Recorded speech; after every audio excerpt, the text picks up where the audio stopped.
Today's episode of Expanded Perspectives is sponsored by Gaia.com. Help find your own truth by exploring perspectives you won't find in the mainstream on some of life's biggest mysteries. Whether it's grand conspiracies, breakaway societies, UFOs, ancient civilizations, lost wisdom, as well as the paranormal, all at your fingertips. Stream videos anywhere from your living room or on the go with access to over 7,000 titles, all available to you with a monthly plan for only $9.95 a month. If you sign up now, the first month is only 99 cents. There are multiple plans to choose from, including a 3-month plan and an annual plan. If you enjoy expanding your perspective, then you'll enjoy Gaia.com. Gaia.com. That's GAIA.com/EP.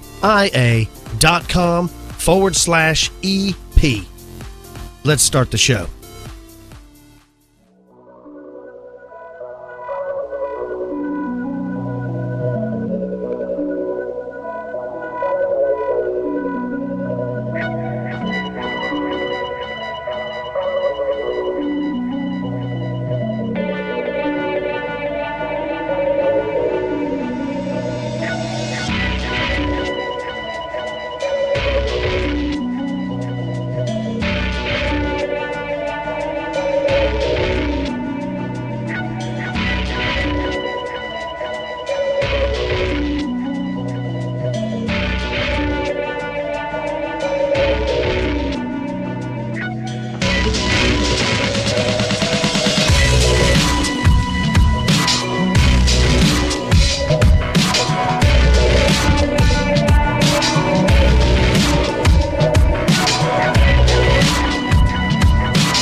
And howdy out there again, everybody. And thank you so much for joining us here today on Expanded Perspectives with me, Cam Hale. And of course, sitting in the room with me, as always, the Parker County Paralyzer, Weatherford's finest here, the Dubtown Demon, the man himself, Filio Kyle Filson. How's it going, everybody? I'm super excited to be here today. I'm pumped. I don't know why. I woke up this morning with a lot of energy. The fights were pretty good last night. There was also some disappointments. Apparently, whenever you have an MMA fight in New York, they always seem to mess it up somehow. Here we go. I don't know. I just feel really good today. So I don't know. My chi is focused. Is and your I'm glad chi to be flowing? here. Your chakras are aligned, my friend? Yes. That's what I'm talking about. Dude, I feel great. I just got back from playing a little disc golf. I just sat down in here. I just cracked open a nice, cool adult drink. Got a bottle of water. We're going to be talking about some wild and wacky things. We had a wonderful weekend. So glad to get to talk to you guys. Man, I tell you what, I love doing this. We always talk about it. I love getting to just share things with y'all and getting the messages and stuff sent back and forth, and I'm trying to get through to them. Look, we're trying to get, y'all been bombarding, especially messages on Facebook, so if it's taken a while, bear with me. I wasn't expecting that to get all these stuff, so, we're going to work through all that stuff. Before we go any further, we're not going to be in Arkansas. Yeah. We had something pop up. It's a good thing and a bad thing. Look, it's a bad thing because this just happened all of a sudden, and we really wanted to be there, and me and Kyle was really looking forward to it, but we have a bit of a business opportunity. Yeah, like a business itself. thing working out, and we had no plans on this, and it's going to be going on in Austin, and we have to go down there. So we're actually some big change stuff, and we're taking our wives, and we're got to roll down to Austin this exact same weekend. It's one of those deals where we can't postpone. So for everybody that we were going to get to see there, we are truly sorry, and maybe we'll hook up some other time at another one, something, I don't know, but yeah, we're not going to be able to make it, man. But when we're in Austin, we're going to do something cool after our business deal is over. Yeah, we are going to have a little fun down there. Y'all remember, of course, y'all remember. Y'all have been with us forever. When I had talked about when I went down there and floated in the Zero Gravity Institute in the deprivation tank. Well, I'm taking Kyle and Mrs. Filson, and we're going to go down there, and I'm taking Miss Hale with us, and we're all going to go. And, of course, my wife and I have floated, but we're going to take Kyle and his lovely bride, and they're going to go ahead and get theirs out of the way, their first one done, and we're all going to go float. So it's going to be fun. I'm looking forward to it, man. I've been reading a ton about it. Right. Looking forward. I'm hoping to see machine elves or something like that. Well, here's what I propose that we do while we're down there is for sure not only float. Also, we're going to swing by and try to see if we can talk to Aubrey there at On It, see if we can catch up with him. But we may need to chat it up with Kevin, the man that owns Zero Gravity Institute. And like I said last time we didn't do it, I'd like to get him on one time to just at least talk about some of it and talk about the benefits of it. Because if it's in your town, folks, or near you, I suggest you go do it. But that's all I'm going to talk about right now because we'll cover it again on next Monday's show when we get back because I want this Yahoo to explain how much fun he's had, too. I'm looking forward to it. Well, let's get into the news. Check this out. This is a new article over at New Scientist, and it claims that an Earth-sized planet orbiting a dim star 39 light years away has a hazy atmosphere that could indicate the presence of a water world. They said it's one of the first times astronomers have been able to detect an atmosphere surrounding a small rocky planet. The article goes on to talk about how similar observations using the next generation of powerful telescopes could be used to look for life outside of our solar system. Until now, Cam, scientists have mostly been able to spot the atmosphere of giant, hot Jupiter exoplanets and very unlikely to support life. The super-Earth planet, also known as GJ 1132b, was observed as it passed in front of a cool red dwarf star, blocking out some of the star's light. And by measuring this slight drop in the star's brightness, astronomers were able to work out that the planet was 1.4 times the size of Earth. They also found that in one light wavelength band, the planet looked slightly bigger. This could be explained by an atmosphere that was opaque to some light wavelengths, but transparent to others. Now, the detection of an atmosphere around GJ 1132b marks the first time that an atmosphere has been detected around a planet less than twice the size of Earth. Previously, he said we had seen waterless atmospheres around planet 55 Cancri E, which is between 6 and 8 times Earth's mass. But this time it was something different. They said a team simulated a range of possible atmospheres for the planet, and finding that those rich in water and or methane would explain the observations. The planet is significantly hotter and a bit larger than Earth. So that goes on to talk about how one possibility is that it could be a water world with an atmosphere of hot steam. They said by analyzing the chemical composition of exoplanet atmospheres could in future yield tales of signs of life. They said another example to detect is perhaps the presence of ozone. They said if you can detect if there's any ozone, that means that most likely it's being generated by plants. They said also methane is another, but this can also be generated by volcanic activity. Now, a woman named Sarah Seeger at the MIT, or Massachusetts Institute of Technology, has compiled a list of 14,000 different molecules that could provide biosignatures of life on alien worlds. They said NASA's planned James Webb Telescope, due to launch next year, as a successor to the Hubble Space Telescope, will be powerful enough to begin studying the atmospheres of Earth-like atmospheres. So that's pretty cool. I'm going to have to talk to our friend Chris Penny over there at MIT. Yeah, right, for sure. See if he knows who Sarah is. That's not a joke, folks. A guy that me and Cam actually went to high school with actually is going to school at MIT. We were just hanging out with him about 3 weeks ago drinking beer. Now, literally, it's one of those things like you're really good friends that you've really partied hard with back in your high school days. If you can imagine somebody like that, and I mean like partied hard, and then that person goes to MIT, it's a little weird. So you're like, wait. You did what? Come on, man. I feel very inferior when I'm standing next to him. I don't, because I still think he's a screw up. Just because he goes to school there doesn't tell me a thing. But yeah, we're going to have to, you know what? All jokes aside, we'll have to hit him up. That's pretty cool, though, man, right? That there's these other planets and they're able to... Man, when they start talking about the process of how they can do that and determine the size... I don't understand it, man. The atmosphere, I wish I knew. Look, but you know what? There's a whole lot I don't understand. Exactly. There's a whole lot. Very cool, though, man. I'm not even sure how this stuff here we're using works. I got something here, folks.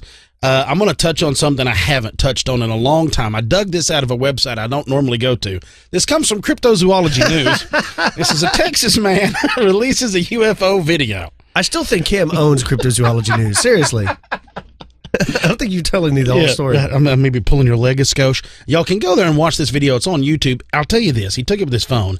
It's extremely interesting. I mean, it's an extremely interesting video because the light on this video does seem to be moving at rather high speeds, faster than you think it would. But it says here that a man in Texas released footage on this past Sunday containing an unidentified flying object. This comes up from San Antonio. It says this anonymous man, of course, says that he was driving to his local grocery store there in San Antonio last Wednesday at about 8:30 p.m. when he noticed this anomaly.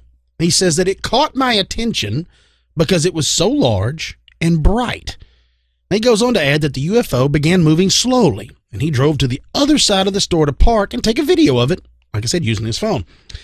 It says here that the 1-minute footage shows a stationary white light turning into a smaller red and green blinking color. The UFO then begins flying quickly to the right side of the screen, coming to a complete stop, and finally descending to the ground, and that's where it disappears, folks. And this is what he says. I was floored by what I saw. I felt like I was crazy for standing by my van videoing this when nobody else around me seemed to notice it at all. If it weren't for the video evidence, I would think I was. Now, like I said, I've watched this video. It's an extremely interesting video. The first thing that pops into my mind, though, is a drone. That's exactly what I think. Because I'm watching it, yes. And for one thing, it looks like it has a blinking navigation light. Look how fast it moves. And I know this is probably me wanting to see this, but it almost seems like when it shoots from left to right, that you can see I don't know if you would call it a camber or the cant, but like if you gassed like on a chopper, it takes a different line. Instead of it being where the skids are perfectly level, they angle a little bit where the chopper noses down as it drives into the headwind to move forward. It almost looks like that with that drone. It's almost like, or whatever that light is what it is. Looks like it almost kicks up on, like, I'm going to use a term from disc golf, as an anhyzer line, or I guess it would more be like a hyzer line, but it picks up at an angle, cutting, and goes across.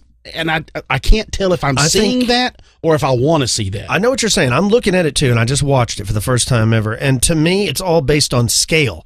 If you think that that's a super far away object, then yeah, it looks like that thing's moving thousands of miles an hour.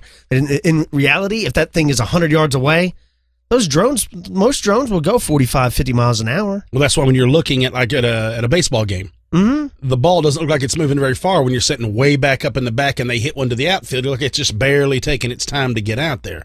Whereas if you're the catcher, the ball is whipping as it goes out through there because, like you said, it's the perspective of things. Right. So I don't know, because I don't know what it is. We talk about it all the time, several times, that UFOs probably put blinking lights just to blend in. Yes. But to me, it looks like a drone. That's the only thing I could think of is maybe, and he's talking about not being able to hear. He doesn't say that, but he never points out that you could hear. And on the video, you can't hear it, of course. That's something else, is that if it was, 500,000 yards away and you saw this, and I don't know how big it is, maybe somebody's out there messing around. I don't know. That's just something that it could be. But it is a very interesting video nonetheless. It is. The way it moves. And I'm guilty of it too. This happened to me literally like 5 days ago. I was outside. The boys were at baseball practice. So I was, I wasn't participating. They had already had, they were doing some kind of drill where they didn't need me. So I was just, bebopping around. Typical. Just hanging out in the park. Yeah, like normal. And for a moment, I saw this white object, and it was doing some really weird things, and I had to stop and watch it for just a second. And then I realized it's a drone. But for about 10 seconds, I was like, what is that? Right. That looks weird. There's somebody flying a drone, one of those DJI, Phantoms, the white ones. That's all it was. So I could, at night, it's even worse. I could only imagine it with the lights on it, because I'm sure they have to have lights on and things like that. Yeah, I don't know the rules, but I bet you they do. But you'd also want to be able to see it. You wouldn't want to fly it in the night. Anyway, I'm imagining that, like we've discussed in the past, I think a lot more of this is going to happen. I do, too. I think there'll be a lot more wild sightings. Well, speaking of things that hover, I've talked about this before when this guy was testing this thing out. Do you remember a guy I did a story on named Franky Zapata? He's this French inventor who has this hoverboard. Remember, he was flying it over the water? Yes. Well, now he's flown it over the Atlantic Ocean. What? Not the whole ocean. No. There's a futuristic video that's just emerged of a man flying on a hoverboard across a portion of the Atlantic Ocean, and it's Franky Zapata. He's the chief executive of Zapata Racing, and he's in this video, he's whizzing over the sea off the coast of France on a hoverboard that is available for the public to hire. Now, Mr. Zapata is riding the record-breaking Flyboard Air. Wait. I know you may not know the answer to this. the public can hire it? Yep, you can rent this thing. Whoa, okay, all right. Continue, sir. Now, this thing has previously hit the headlines for traveling more than 34 miles an hour, and I've talked about it before. He managed to travel this time 50 meters above the surface of the Atlantic Ocean for just under 7 minutes in the most recent flight. Now, this Flyboard Air is a jet-powered board with 4 turbo engines, or an independent propulsion unit that propels it upwards and forwards when traveling over land and sea. It stabilizes itself in a similar way to a drone, and get this, Cam, can reach heights up to 10,000 feet. No thanks. And speeds of 92.3 miles per hour. On a hoverboard. On a hoverboard. That sounds safe. This board can fly for around 10 minutes before it runs out of power, I guess. I want to use my hoverboard to get to 10,000 feet and run in 90 before I realize I've got 9 minutes and 45 seconds of energy I've already used up. Right. That's when you're like, oh, well, I'm going to get to the bottom of this real quick. Right. Now, they say previous versions of the Flyboard, which are on sale, use water propulsion to lift them and can only be used on lakes. Now, I've actually seen one of these at Possum Kingdom one time. Yes. It's like a jetpack. The dude will do flips with it. This isn't like a backpack. This is the thing you're standing on it. And it's got like jet turbines in it. The board carries its own weight. It's crazy. It says they're available for between 1,500 pounds to 9,600 pounds. And it says while the Flyboard Air isn't currently on sale, it can be rented from locations in the U.S. and the United Kingdom. He says, Mr. Zapata says, since 2016, we have fulfilled people's dreams by giving them the opportunity to move through the air on a totally autonomous flying board. It says people who want to use this Flyboard Air will need to spend 100 hours practicing over water before having to spend another 20 hours learning over land. Now, it said that it has been designed as a method of transport that people could ultimately use to collect their bread in the morning. Pretty cool. I mean, it really is a neat thing. I don't think it's ever going to take off. And, I mean, it looks like it would take more than 100 hours to get proficient enough to use this thing. Safely. Yeah, it's one of those things. You can do anything once. It's really cool, but I don't know if it's ever going to take off. I don't foresee a day where people are going to be flying around on hoverboards to go get bread. I don't see a day where they're going to use a hoverboard whenever there's skateboards out there now and there's cars. Yeah. So it's the same thing to me. It's like, if you're going to have a flying car, why would you want a flying board? Yeah. I mean, like I said, it's a neat video. I'll put links to it in the show notes. You can go over there and check it out. But I don't think it's ever going to take off. Picture Pedro. We'll make all your dreams come true. Right. And we've made them come true because we're flying. I've got something here that's as far as dreams come true. And this really is something that I am excited about. We always talk about this. And our brothers over there in Australia, Chris and Waz, that do the thylacine research unit. This is one of those things that it makes me think of them instantly when I saw it. This comes from nationalgeographic.com, folks. An extinct mountain dog is rediscovered in the wild. It was unseen for more than 50 years. It's the New Guinea highland wild dog and has at last been confirmed in its natural island habitat. Huh. Yeah. It says scientists are crooning over new pictures that confirm the survival of the New Guinea highland wild dog, which up until now was feared to be extinct in its natural habitat in the South Pacific Island. Thought to be among the rarest species of canine, the highland wild dogs are either the same as or close relatives of the famous singing dogs of New Guinea, which exist only in captivity. More than 100 camera trap pictures taken in 2016 show at least 15 wild individuals, including males, females, and pups. Says though they are most commonly a golden color, some of the dogs are cream, ginger, roan, or black and have different markings and patterns. Now, DNA evidence suggests this, that the New Guinea highland wild dog is among the most primitive canines alive today and may be the key ancestor of domesticated dogs. Yeah, that's right. Now, the New Guinea Highland Wild Dog Foundation has on its website this: the discovery and confirmation of the Highland Wild Dog for the first time in over half a century is not only exciting, but an incredible opportunity for science. Now, previous reports in 2005 and in 2012 suggest the dogs were still living in their Highland homes, but neither was considered to be solid, conclusive evidence. Now, it says that luck came in 2016 when a zoologist named James K. McIntyre led a group of the researchers from this Wild Dog Foundation on an expedition to Papua Province. Papua. And there they come across researchers from the University of course, Papua, or Papu, or whatever you want to do it. Papa. They were also there eager, and they said they were discovering signs of this dog's existence. And they said that the trip delivered very promising initial evidence. And what they said was a muddy paw print. So they both went to working together, stuck up all these camera traps in all these forests, and they said the forest that they're actually in, get a load of this, Philly, they're above sea level between 11,000 and 14,000 feet. That's a pretty good ways up there for these pups to be living. Mm-hmm. Says that those cameras recorded more than 150 images of these dogs in only 2 days on the mountain summit in that area. Now, in addition to this photographic evidence of these dogs, the researchers also, you ready for this, observed them firsthand. They found them and watched them, and they went in there and did, well, Kyle used to do this whenever he was in college, collected scat samples, which will help the scientists, they say, better understand the animal's modern lifestyle and, of course, what they're eating and then their history and how they got to where they are now. Now, I know there's a difference here, and I know people are going to split the hairs, and they were like, yeah, I get what you're saying with the idea of the thylacine, but these guys already knew they were there. You know, they already said they believe that they've been there, but they weren't 100% conclusive on them. Yeah, you're right. But what do you think all these sightings are that true researchers and Waz and Chris go through? Those sightings could be the same thing. There's people out there right now believe that they are there. They just haven't quite got the evidence yet. Maybe there's not the numbers. Maybe they're not in such a concentrated area.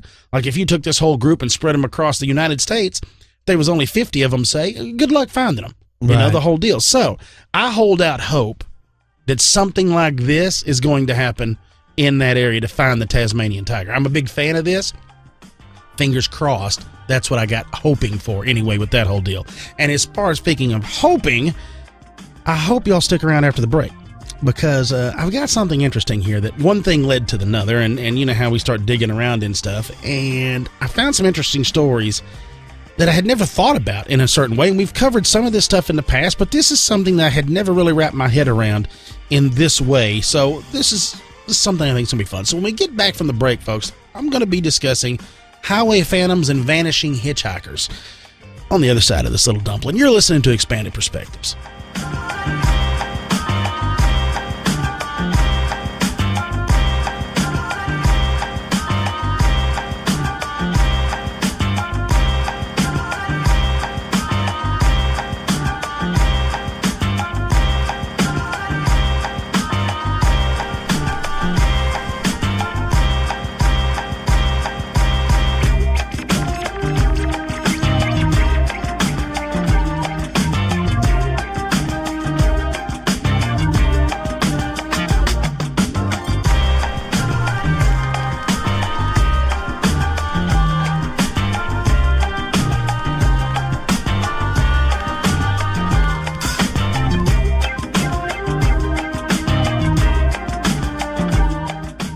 And we are back and going to dig into this. Something crazy. We're going to have a little fun with this whole thing. I got some stuff I wanted to talk about, and then, look, I sat down, I was looking at a few things. I said, I'm going to talk about this and bring this up.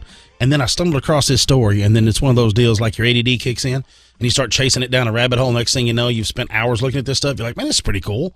I want to talk about this instead. And that's kind of what this turned out. Because the first thing that struck me was when I read this one story, and I'll get to that story, was this whole thing about the vanishing hitchhiker. I did not realize that it was such an urban legend and as widely used as this tale is. Something that I never really thought about before. You know, like we've discussed in the past, and we always laugh about is, there's a serial killer, or there's somebody loose in the woods, and then the car drives off, and the kissing couple gets scared and drives off, and when they get there, there's bloody handprints on the car, or there's like a hook left hooked in the bumper or the door handle, all this. Well, these things are like these urban legends that go around, and I didn't realize that it was so much so. So I was like, well, what's the idea of the vanishing hitchhiker? Well, easy. If you just go to Wikipedia and look at it, it breaks it down. I'll read it for you real quick. It says that the variations of the vanishing hitchhiker, like the ghostly hitchhiker, the disappearing hitchhiker, they call them the phantom hitchhikers. It goes through. It's urban legend, and it says it's when people traveling by vehicle meet or are accompanied by a hitchhiker who subsequently vanishes without explanation, often, it says here, from a moving vehicle. You go into it, there's a Jan Harold Bavans book written in 1981 called The Vanishing Hitchhiker. Well, apparently this digs completely into it and traces some of these stories back all the way to the 1870s and says that there's even parallels that take place in Russia, Chinese Americans, Mormons, Ozark Mountaineers, and Korea. So it's like this stuff is from all walks of life. These tales make it. So I'm like, well, wait a second. What if there's some truth to this? You know what I mean? Like we've always talked about, you always bring up some of these urban legends and these old wives' tales and all these stories that we discuss. Some of them sound fantastical and really out there, but maybe it was spawned from something. Maybe it started out as a normal tale and then it grew, or maybe there really was a tale like this goes down, because it would be real easy to dismiss this. So I got to looking into another vanishing hitchhiker story, and it actually one that takes place up in Kentucky. Story goes like this, that there's two young men and they're going to this local dance one evening, right? And so they're picked up along the way. They gather up some attractive young women to go with them. I believe like one young woman that goes with them. And this is actually called the Meshack Road. The story says that she's wearing a very beautiful formal evening gown and they invite her to the dance. Well, being excited, she decides that she's going to go and she's going to dance with both of these fellas. Okay, that's how this thing goes. Mm-hmm. Then she's agreed that the boys are going to take her home.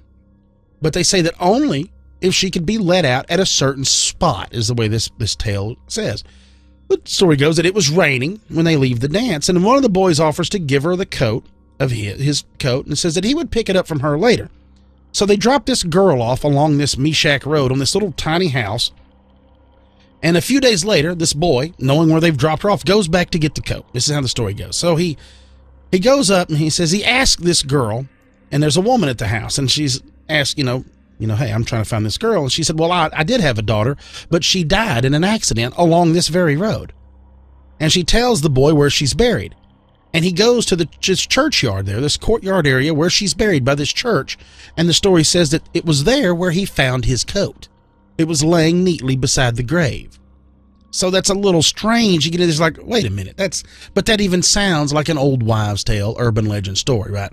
Because you and I know stories along these lines, and I'm sure people listening know these stories.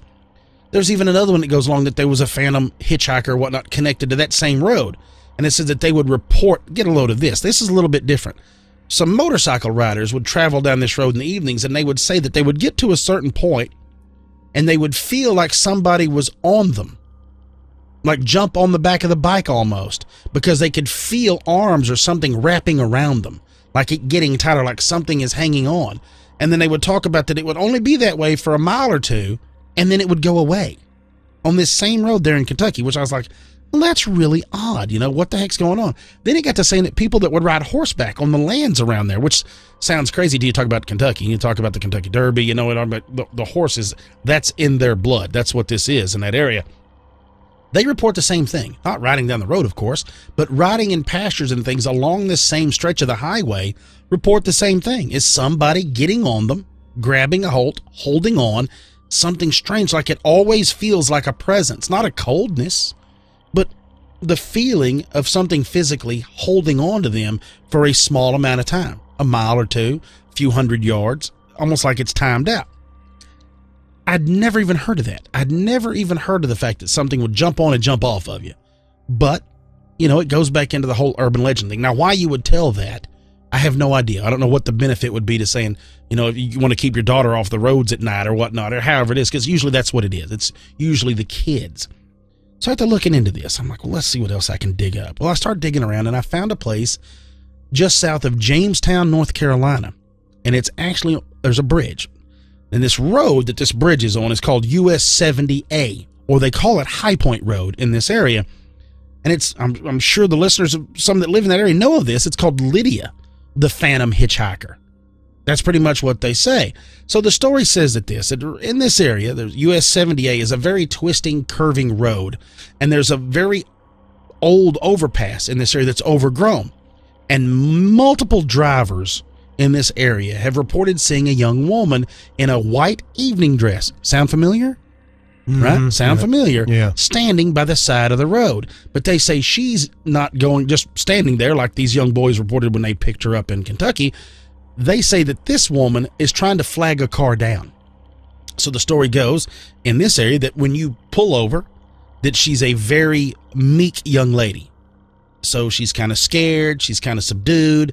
She's like, thank you so much for stopping and helping me and all this. And she jumps. And Most people report, I'm sure it would be different if you just had 2 doors, but for some reason they say she likes to get into the back seat. So she wants to sit behind you, strangely enough. And that she tells whoever's picked her up that her name is Lydia. And you're going to like this, Kyle. She tells that she's just been to a dance and she's trying to get home. Huh. Now, really strange there that it wads up that way, right? You're like, that's wild. Then she tells whoever's picked her up an address. They say, look, it's just right up here. Would you please take me to my home where I need to be? And of course, every driver always says, oh yeah, I'll take it. The drivers report this, that they try to engage in conversation with her like you would. Oh, I'm sorry, what's happened? Is there something else I need to get? Do I need to call the police? Is everything okay? And everyone in the stories that report on this say that she seems to be completely oblivious to them talking. Just kind of like looking out the window, nothing, just concentrating straight ahead is all she's doing. So the driver's like, all right, look, man, we see what's going on. Leave her alone. Story goes in that they pull up in front of this house that this Lydia woman has told them where to take her. And, the driver, one of the stories goes that the driver gets out and opens the door for her. Going to be a nice guy. I'm going to step out and open the door. And that when he opens the door, she's not there anymore. All right. That's how one of the drivers. Right. Some of them even say, too, that she gets out, they drive away, and they, kind of like the other ones, they come back and find some other stuff here. But for the part of the meat of this story is it goes into a fella rings the doorbell, same thing. An old woman answers. He says, hey, I've just picked up a girl and all this, told me to bring her to the house. She's not here. Starts asking, hey, did she come in? Did I not look? Did she jump out and run? The story says that the old woman's like, oh, okay. And she walks in. This is a bit much, I know, but she goes and she gets a picture that's on a table there by the door. And she turns around and says, is this the picture of the girl that you picked up? And the driver's like, yes, ma'am, that's the picture. That's the woman that I helped. And the old woman tells him, well, that's Lydia, and she was my daughter, and that she died in a wreck on that overpass years and years ago, and you're not the first person to do this. And I'm surprised, as long as I'm alive, you probably won't be the last person. So it goes back into almost the exact same story. I mean, you look at this, different areas, North Carolina, Kentucky, but yet it seems to be going along the urban legend timeline of them telling things, right? Right. They also, the story says that, she's passing, flagging people down, this, that, and the other. And people stop and they look back and she's not there. They pull past her, turn around, she's not even there for that. They're like, well, what the heck did I see? So this tale has been studied and researched and proven time and again to be some sort of urban legend, because it all follows the same style from around the country. Yet there are still those that swear they themselves have experienced this very thing, and that it's not simply a tale just to scare friends with when you tell them, but instead something that truly happens to them. Like this, for example, listen here. Same thing in North Carolina Highway 49. It's a very winding road, and it says this is what it says. It's a 2-lane road that curves real low through these little hills. It's between Asheboro and Charlotte, North Carolina. People have reported that, it's not real busy road, and they said as you're driving along, it may be quite some time. We've all been down these roads where you're winding and winding down through there, and you may not see another car for quite some time. The story says that this took place back in the 40s. And you can only imagine back in the 40s, there would really be nobody on the roads up in there. But it says that there was a family was going home one evening. They had been in Charlotte all day visiting family and gone out to dinner and this, and they're coming back home, right? Mm-hmm. So it's late one evening. Story says that in the back of the car, the kids are laying in the back seat. They're asleep. The father is just driving with his family, and he's just rolling down through there. Doesn't want to wake anybody up. We've all been those dads driving late at night. Even the moms know you've been a mom's driving late at night. You're a parent. Putting in the work, right? Everything's quiet, calm, windows down. The father, and like I said, this is the tale that gets told. The tale goes forward that the father says that there starts lights coming up behind him, racing up in the rearview mirror. Gets right up on him. Now, the story goes that it's a brand new Ford car, okay? Right. Why it's a Ford, I have no idea, but it's a Ford. And he is right on his bumper. Legitly right on him, just like inches off of him, and he doesn't care if anybody else is on the highway. They said this driver is totally just going for it, doesn't even notice anything. Well, it says that, so the father, of course, he said, so the dude, not the father, but the guy slams on the brakes, backs off the car, and then races up behind it again. Keeps tailgating this guy and his family. So you can only imagine, look, this is... So the father goes on telling this story that he would say that the car would back off, like literally slam on his brakes, put some distance, and then floor it and race right up behind him again, and then slam on the brakes, back up. The whole time this is going on, he's flashing his high beams off and on, off and on, off and on. But they can't pass. He said it's so windy and twisting that the father, just like the dude won't pass, won't go around him. I guess because he can't, he can't get around him. He's not sure. So the dad's like, I don't know what's going on with this guy, right? I'm freaking out. I have no idea. They said if there was a shoulder, a safe way to get, the father always reports, that I would have pulled off on the shoulder road, but he doesn't. Well, the story goes that this driver is getting more and more aggressive. He's honking. He's racing up right next to the car. Like you can tell. So the father gasses it. The dad's like, enough of this. I'm going to get out of here too. Gasses it. Well, as he gasses it, the dude's just riding him now. Like he's got what he wanted. Well, it goes in and says the driver takes away, that he ignores all the signs around him. He doesn't care if it's a double yellow. He doesn't care that there's a no passing sign, nothing. He whips over. He's going to pass the father, the mom, and the kid. So he floors it. The story says that there's a place called the Uwari Hills, I suppose is how it's pronounced. But the story goes that he pulls over there and he can't see what's on the other side of the hills. So that's where he chose to pass that evening. So he's trying to get around them. They don't know what the guy's behind him. The dude pulls over, floors it. A big panel truck comes over the top of the hill. Of course, by this time, the guy's got it skint back. He's moving at this point. Big truck comes over. He's boxed in. The guy has nowhere to go. The family car's on his right. The truck's coming right at him. Everything to his left, was all wooded. It's like, where am I going to go? Story says that the wife in the family car, the guy's wife, wakes up and she starts screaming that the Ford that's doing all that stuff goes hard left to not get hit by the truck, right? Not go head on. It doesn't pull towards them, goes hard left. Goes hard left, the truck still clips the back of the car, spins it out of control, rolls, throws it up into the trees, and it pretty much burst into flames. Massive car wreck at this point, right? It just stuck in the trees, massive car wreck. The driver gone. The driver never comes out of this whole thing.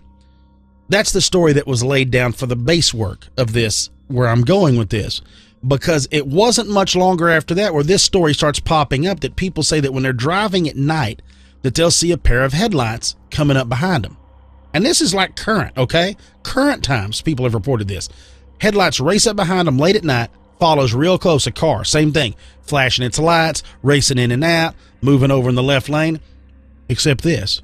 They say that as it passes the car, goes around them, people will look over and notice that it's an old 1940s Ford sedan. Wow. So outside of a collector, who would possibly be doing this and why? Okay? Right. Why would anybody be having a little fun at someone else's expenses like this dangerously? This isn't something that's normal. But what's more amazing, they say, is that this part. Nobody ever reports seeing the guy behind the wheel. It is a ghost car. Like, they don't ever report seeing a dude driving. Just the car racing past them. That's crazy. So, you don't, and we've all heard these. We've even reported on some of these phantom sedans or time slip vehicles. So it seems to be another urban legend on a lonely stretch of highway that would be told simply as entertainment. But in the 1950s, in Ohio, some people around that time would beg to differ. This comes from the Times in Santa Mateo, California, from the 1st of January in 1952. It reports on the Phantom of Route 40. It says the Phantom of Route 40 roars down the highway in Ohio. The Phantom of Route 40 is roaring down the national highway these nights, maybe along a stretch you've traveled on. Roy Fitzwater, 30, a Greenville, Pennsylvania trucker, had this to say. It was spitting snow and freezing rain and a very dark one night 3 weeks ago. I dimmed my lights when a car approached. When the car got about 200 feet from me, its lights went entirely out. Then a little light flicked on inside, and I saw this thing. It was horrible looking. It scared me. I jammed down my throttle and got out of there fast. It reports that there were 5 tales of this ghostly traveler that made it all the way back to the State Highway Patrol there. It says that some truckers said that the Phantom's car glows, and occasionally that the Phantom gets out and reveals a Halloween mask and a skeleton suit with bones outlined in luminous paint. Now, the truckers say that they've almost caught this guy about a week ago. Now, mind you, folks, this is in 52. Said, but he zoomed away, scraping his car against one of the trucks. They believe that maybe he's mentally ill, is what a patrol officer said, and some even went on to say that maybe he's just got a very strange sense of humor. Now, the Oregonian in Portland, Oregon, on the 8th of March in 1952 says this, that in Dayton, Ohio, on March 7th, a phantom skeleton is stalking truckers along the western Ohio stretches of U.S. Route 40. Truckers report actually seeing a masked motorist who wears a skeleton suit that glows in the dark. And for some time that they've been keeping their experiences to themselves, not wanting to draw a horse laugh from police. But they soon found more than one driver wasn't seeing things after conversations in the roadside, it says, eating spots, that the Phantom, according to these stories, likes to show up on the highway on stormy nights. And he's been at it since before Christmas, 1952, and almost was caught once when three truckers closed in at the Route 4 span over the Stillwater River, and that the Phantom's favorite trick is to approach a rolling truck from the opposite direction, dim his lights normally, then put them out completely. All lights go out about 150 to 200 feet from the surprised truck driver, who then sees a dim light come on inside the car, and the sight of the Phantom driver is described as horrible looking. This comes from the repository in Canton, Ohio, the 20th of March of 1952. St. Mary's, the Phantom of Route 40, a hard-driving spook who enjoys scaring truck drivers, popped out again today, this time behind a green smoke screen. Rex and Tom Weaver, brothers of St. Mary's, said that they've seen all they want of the garnishly clad ghost who appears like a will-o'-the-wisp on western Ohio roads. The Weavers reported that they were driving on Route 40 near McCartyville when a car passed, then suddenly stopped in front of them. Rex had this to say, "We skidded to a stop and ran up to cuss out the fool who was driving the car. When we got there, the darn thing actually began to fill up with green smoke." He said there was a man inside the car with a wild-looking striped suit on. He began laughing like a maniac, then roared away in his car. So I ask you this. Were all these simply urban legends, or was there really someone dressed up and just messing with truckers and travelers in that area? Was this, I guess, what trolling would be in the 1950s? Right? I don't know. Because as far as I can find, there's no definitive answers to this case, and no one was ever caught or really even tied to this tale. But this tale brings me to the state of Ohio, all right, and all the weird and strange tales, of course, that come from it. Now, this next one is going to come from the wonderful Miss Rosemary Ellen Guiley, and it's her research into the mystery running man of I-675 in Ohio. Now, for those unfamiliar with Miss Rosemary and, of course, and what she does, I'm going to elaborate on this. She's a leading expert and a best-selling author in the metaphysical and paranormal fields. Now, she's also published more than 60 books that covers ranges from metaphysical topics, spiritual, paranormal. She's got 9 single-volume encyclopedias. Her work's been translated into 15 different languages. Kyle and I have actually talked about the stuff in her work on the jinn and on shadow people. She started working and doing research into this field full-time in 1983. So you could say she's been around, all right? She knows what she's looking at. She's even been known to consult on cases of persistent negative hauntings. So, I mean, she's been and digging into these stories for years. She has a thing called Strange Dimensions Radio, and it airs on Wednesday nights on KGRA. All right, so our bud over there, Ohabo, our bud. But here's a strange tale I'm going to tell you about the Running Man. And Good movie, by the way. It is a great movie. And it links in, I'm surprised they haven't remade that. And it links They will. back Give in. it enough time, they will. Yeah, true.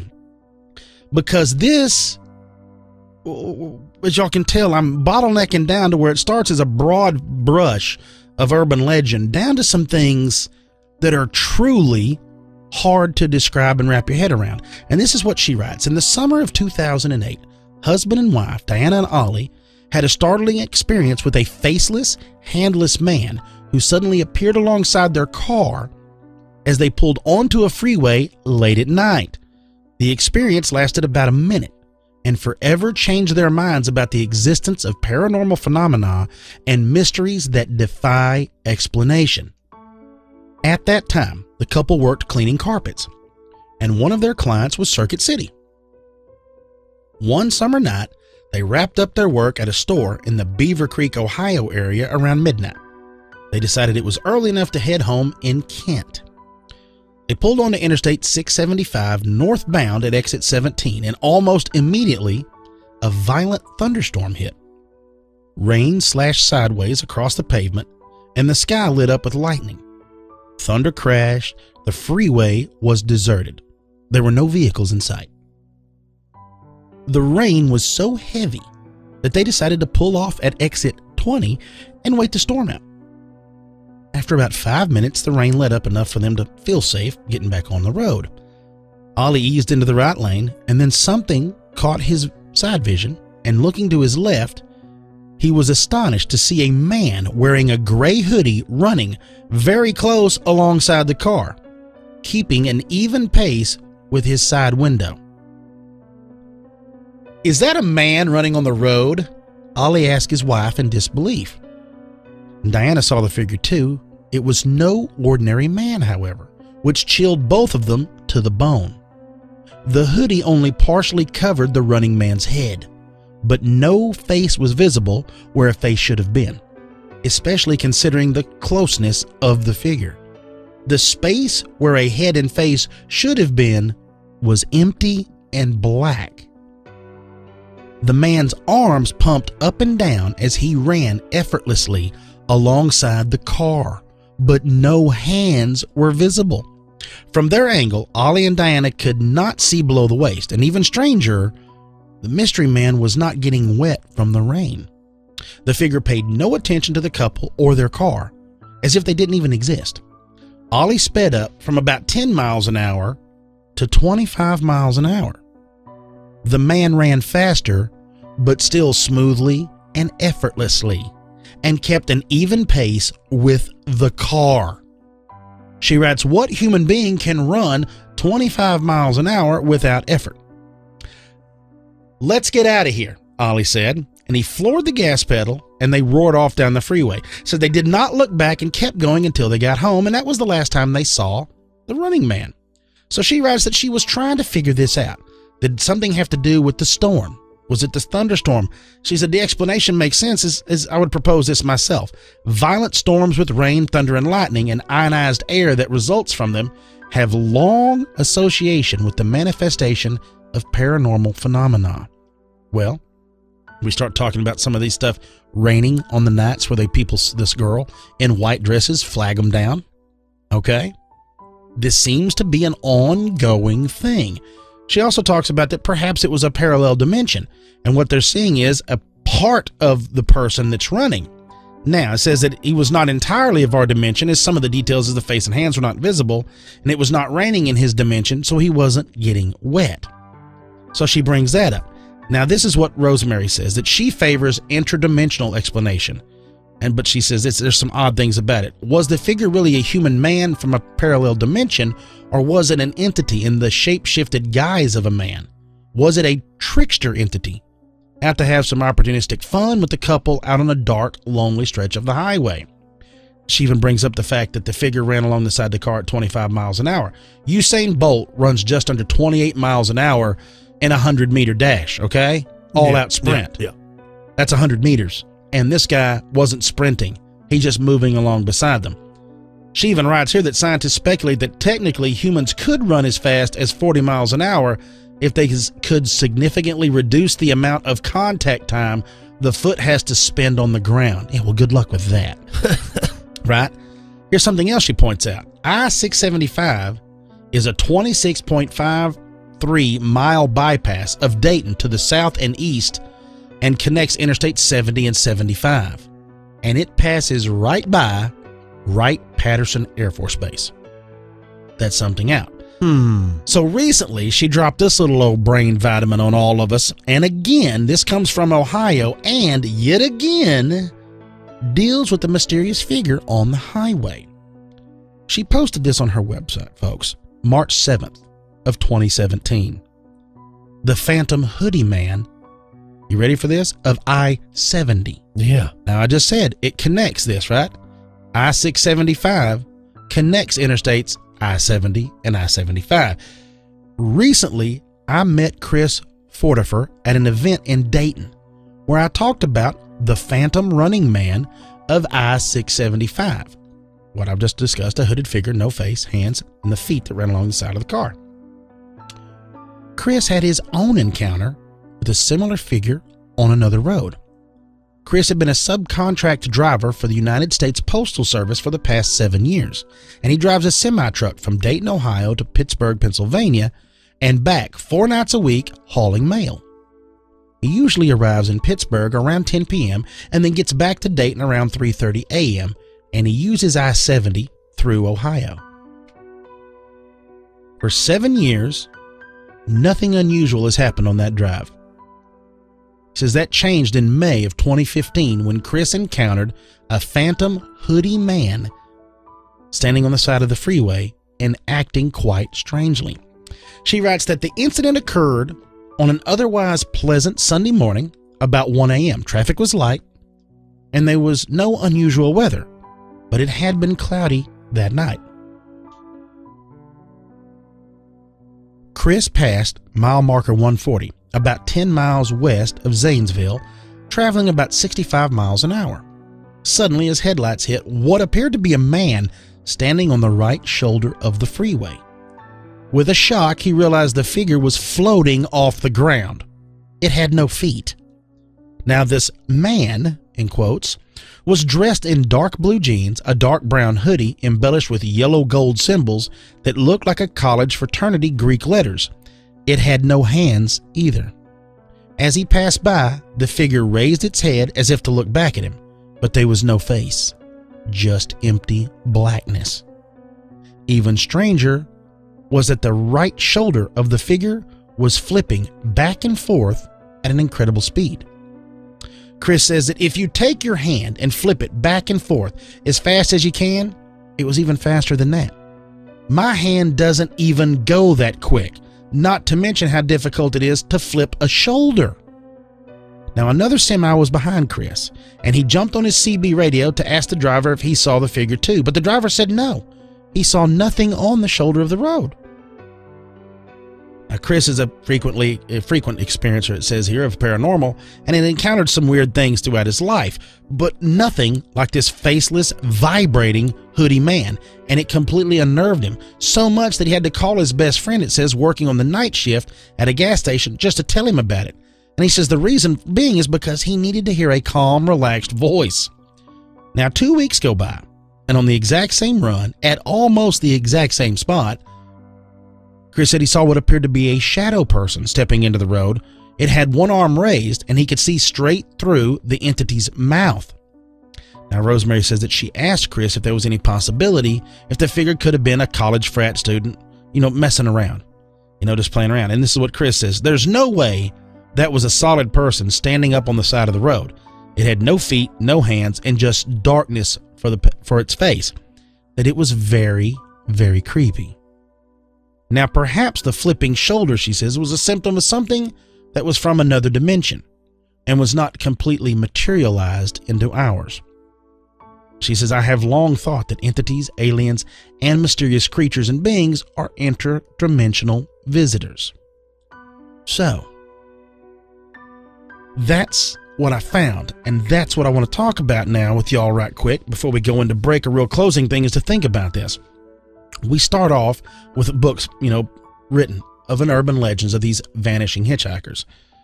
Well, is it urban legend? Because there's a lot of stuff that goes into these sightings, like we've discussed, of storms, the white dresses, you're seeing these people, and I get a lot of this is overlap.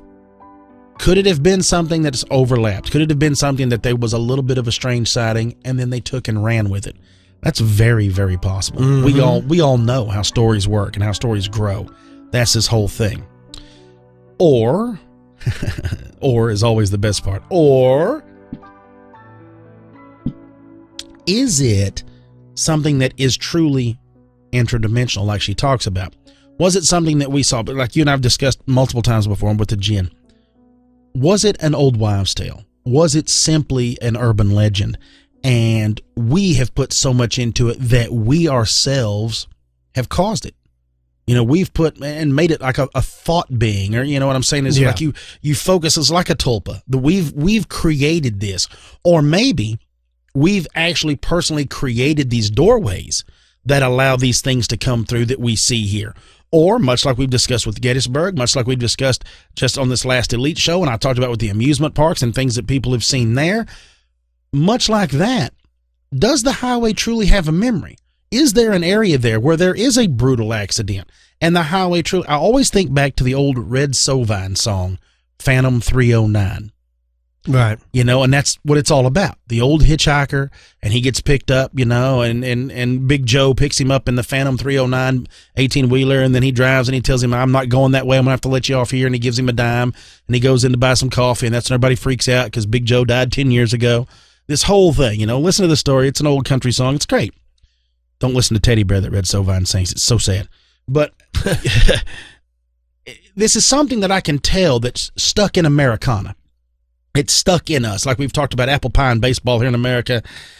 This is something that's stuck in our history of these hitchhikers, people picking them up, people, you know, them vanishing in thin air. I think about another song, The Ride, written by David Allan Coe, about Hank Williams Sr., you know, him picking up the ghost of Hank Williams Sr.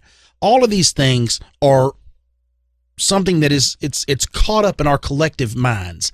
And I know when you drive down the highway, because I've done it, you've done, we've all, especially late at night, you may think you see some stuff that's not really there. You're tired. You know, you and I have talked about it before when we've gone up into the mountains, and, you know, I'm following you or you're following me and all, and it's just, you and I are the only ones awake, two vehicles, and we're in the middle of nowhere. You know, and you start seeing things like, did I see those lights? Did I see on the side of the road? But also, in the same breath, you and I have covered multiple stories and had stories told to us about people having the same sightings and things like Rosemary covers. That doesn't explain it the same way. So I think throwing the baby out with the bathwater in these stories, you can't do. Yeah, that may be an urban legend with the woman that maybe you're picking her up and you're taking her home. That's not a real thing. But you can't explain the running man like that in Ohio. You can't explain this hooded man. And if it really is shadow beings or shadow creatures, what's the deal with the hoodies? And why is it the thing with the hoodies going to the black-eyed kid stuff that we've talked about? It seems to be, you know what it is because hoodies weren't a big clothing item until the last 20 years. Yeah, that's true. So is it something that we're used to seeing, or is it something that these evil entities have adopted because they blend in with it, or is it something we've projected? I don't know. I do like to rock a hoodie. I love a hoodie. We ought to have some made. We ought to get some show hoodies made. But this is just something that it caught me because I'm like, I see all what they're trying to say with the urban legend, but then you still have these other ones. And I think it goes back into the whole, all this stuff that I've covered always makes me think of Bigfoot. So many times people want to brush it off as, and I'm guilty. We're all guilty of it. No matter how much you believe, there's always that one story which you're like, this isn't real. This guy's telling the truth. This guy's a liar. And all that stuff. I think we've all been guilty of it, but we still have to sit back and look at it. It comes from somewhere, and not every story, even though they all sound alike sometimes, doesn't mean that they all are alike. Just like hamburgers. A hamburger is just a piece of meat, a piece of cheese, and 2 circle breads. That's right. Right? That's it. But if you had them from all different hamburger joints, they're all going to taste different. They're all big made, time for sure. They're all made with the same basic ingredients, but they're all going to taste completely different. And that's what I think we got to keep in mind here. And that's the one thing I want to leave you guys with is that's why we always have to keep an open mind. I mean, Kyle and I, sometimes I know we're bad about it, where we shoot down our own stories. We talk about some stuff and we're like, but could that really be it? You have to have an open mind, but not so open your brain falls out, not so closed that you're not willing to take anything, if that makes any sense. But I hope you enjoyed it. This is a little bit of the history of the Phantom Hitchhiker, or the Vanishing Hitchhiker, some highway phantoms, some strangeness and how it all ties in around the highway. Nobody got hurt. Nobody got killed. Nobody got truly scared. Although a dude running beside you at 25 miles an hour with no face was probably a little scary. So let's take a quick break. We'll come back. We'll wrap this puppy up, folks. You're listening to Expanded Perspectives.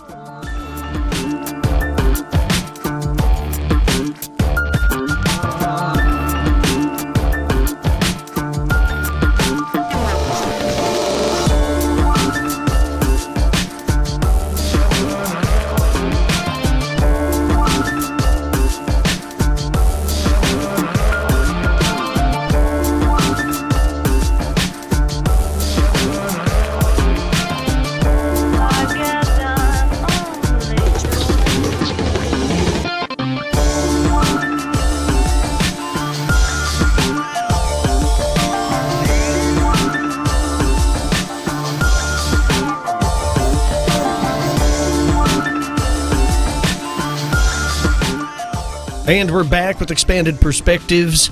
Very, very chilling stories if they are real. And it makes you think. It does make you think, and you're quite right. Too often on this show we read accounts and then we kind of start dismissing it as, well, that can't be real. I mean, that doesn't look like it. Like we always say, how do I know? Unless I was there, if I was in the car and I saw that, how can I truly say that they didn't see what they saw?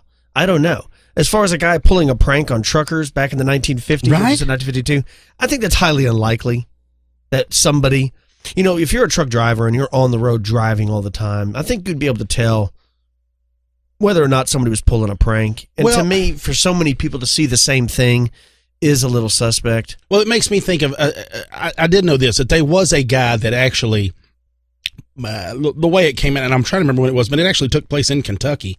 And I know it's been done before, but this fella had a Jeep, and I believe, he would sit in a little rumble seat in the back of it and had it set up where he could drive from the back and see, and had like a black divider built around him, and he put of course, a plastic skeleton, but it was like a skeleton in the front seat and made it look like a skeleton was driving. And, of course, he got in trouble for it, but that's what it looked like because he's actually driving from the back. So you think about that. You could rig a car like that and make it do it. Yes, you could. I never thought about that. I didn't even know that guy did that. Yeah. So it's one of those things that, I mean, when you're talking about a dude chasing truckers around and doing that stuff, yeah, you could do it. I don't understand why you would do it unless you're a total crazy person. But all these truckers were interviewed. So that's another part of this whole thing is I'm like, there is real stories of this stuff happening that's been documented from people. That's not just, and like I've discussed with the others, there was real documentation of these people picking up hitchhikers and them vanishing in their cars. So it's like I said before, was it urban legend when we started this and we made it? Right. That we tulped it or whatnot, our psyche made it, or was it truly there and we tell ourselves it's urban legend because we don't want to be scared to death? Yeah, that's a good point. I know I'm that way. I think much like many things on this show is it's a little bit of both. Yes, I agree. Everybody wants a white and black, or they want a cut and dry answer. And unfortunately, in the real world, I don't think you very rarely get that. No, yeah, you're right. I think it's all those things combined. Well, before we get out of here, let's talk about our sponsor, Gaia. That's Gaia. Gaia is a video streaming service. Very cool. Recently, I got rid of my cable television again. I got it back because I was going to watch hockey games. And since my team didn't do too well, it's time to get rid of it again. So I got rid of it, and, we have Apple TV. I know you have Apple TV as well. And, on that Apple TV, I have Netflix, I have Hulu. I pay a little extra so that there's no commercials on Hulu. I also pay a little extra so I get Showtime, and then I have HBO. And what I've learned is I'm not the only person that's doing this. Lots of people are getting rid of cable television and going to these services that are standalone services, and you can watch them on your Roku or Apple TV or what's the Amazon Fire, I think is the television device over there. Well, Gaia is the same thing. Gaia is a video streaming service just like Netflix, just like Hulu, just like HBO and all that. They have thousands of movies, documentaries, and classes on spiritualism, yoga, things like that. They have over 7,000 over there. Very interesting. I love it. There's not a night that goes by that I don't find something interesting to watch on Gaia. And I was just recently hanging out with a friend, Luke, and he was telling me that he signed up for Gaia, and he loves it. And we were also hanging out with Logan. Logan told me that he's got it, and he loves it. We were talking about what shows we like and stuff. Let me guess. You like Deep Space. Deep Space. That's both mine and his favorite. I love Deep Space. But there's a lot of other good shows over there, like Open Minds with Regina Meredith. And they got a new episode out right now called Lessons from Our Polarized Times with Belinda Womack. There's Truth Hunter with Linda Moulton Howe. And this new episode over there is detailing the government's alien taxonomy. There's Beyond Belief with George Norrie. If you're into ancient history, there's Hidden Origins with Michael Tellinger. There's Missing Links with Greg Braden. There's Advanced Ancient Technology with David Hatcher Childress. Forgotten Archaeology with Michael Cremo. There's Buzzsaw with Sean Stone, where they have very, very, very many interesting shows over there. I recently watched a few, like Symbols of the Masons. There's an episode called Esoteric Hollywood. There's even a 2-part series called Caesar's Messiah with Joseph Atwill. That stuff is very interesting. The Shadow Government, The Rise of False Flags, and The Sound of Sacred Geometry. And there's so much more. There's even a show over there on that network called Cosmic Disclosure. Let's take a listen. The German secret societies ran into a group of Nordic-looking beings that had existed for tens of thousands of years. Yes, we have extraterrestrials here on the planet. But the United States didn't want any of its people to know about the existence of extraterrestrials or higher technology. Who are the Nordics? Who are these guys? If they've kept this technology hidden for, 80 years or whatever, why are they all of a sudden going to become all benevolent? That is a total manipulation. Super cool, man. I love these shows. Like I said, Deep Space is my favorite. You need to go over to Gaia and sign up. You just go to GAIA.com/EP and you can sign up. They have a couple different plans. They have a 3-month plan. They have a monthly plan. And of course, they have an annual plan. And if you sign up now for the monthly plan, your first month is only 99 cents. After that, it's $9.95. That's GAIA.com/EP. And by supporting our sponsors, you're supporting our show. Cam, we got some sad news. Anthony Johnson, Rumble Johnson retired, and also Patrick Cote retired. The Predator. And so it's sad to see them go, especially more for me, Anthony, than Patrick. Patrick's been at it for a long time. Yeah. I can see why he wants to get out, but I would like to see Bo go a little longer. He's still a young man, but hey, maybe who knows what's going on in his private life. Maybe he's got something better. Maybe he's going to settle down and be a father. Or maybe he's just tired of training. He had a commitment that had nothing to do with fighting. Right. So that he wanted to go and do. And that's like I told you and I was watching, and had a few beers and we were talking and I said, I don't know how those guys get up and do it day in and day out, especially if you make a run at the title and don't get it and you got to start back. It's just, I don't know, and I think it's getting to that point now to where those guys give it a run, but they also think about quality of life. I'm with you. And that's one of those things like, look, I love watching fights, but it takes it out of people. Same as, any sport, but fighting is one of those ones you're like, dude, there's no good thing for the human body. No, you're not meant to fight like that. No. Not at all. Well, if you have any stories of ghost and phantom hitchhikers of your own you'd like to share with the show or anything else interesting, you can always email the show at expandedperspectives@yahoo.com. You can call the show, 817-945-3828. If you'd like to help the show out, please go on iTunes or Stitcher and write a review. That really helps us out. And also, if you can't get enough of Expanded Perspectives, don't forget there's another show called Expanded Perspectives Elite. This comes out every Friday. And if you sign up by going to the website, expandedperspectives.com, you can go over there. It's $5 a month. And for that $5, you'll get an additional episode every Friday, including access to the entire back catalog. So that's right. There are hundreds of episodes that you've never even heard before that are over there. So you like to if you're the type of person that likes to go binge watch television shows or binge watch episodes on podcasts, now's your chance. Go over there, expandedperspectives.com, and sign up for Elite. Cam, you got any big plans this week? The grind. We got to get a bunch of stuff done before we cut out of here. So the tax man. We got to get a bunch of that stuff going. Yeah, the whole deal. So and like Kyle said, folks, I think we're at here in America anyway, 459 reviews or something like that. Let's make a push to 500, please. For reals. Please, we're begging y'all. Please. Let's try to hit 500, please. We love y'all. It helps us because when people search for new shows, as long as you keep getting new reviews, especially good ones, it leads traffic to us. So that really helps us out. Yes. We don't have a Patreon or anything like that. If you want to help us out, man, just write us a good review. That's what really helps. Support our sponsors and write reviews. That's all we got. That's all we ask. That's right. So for you Elite members, we'll be speaking to you on Thursday. For everybody else, we'll be talking again next Monday.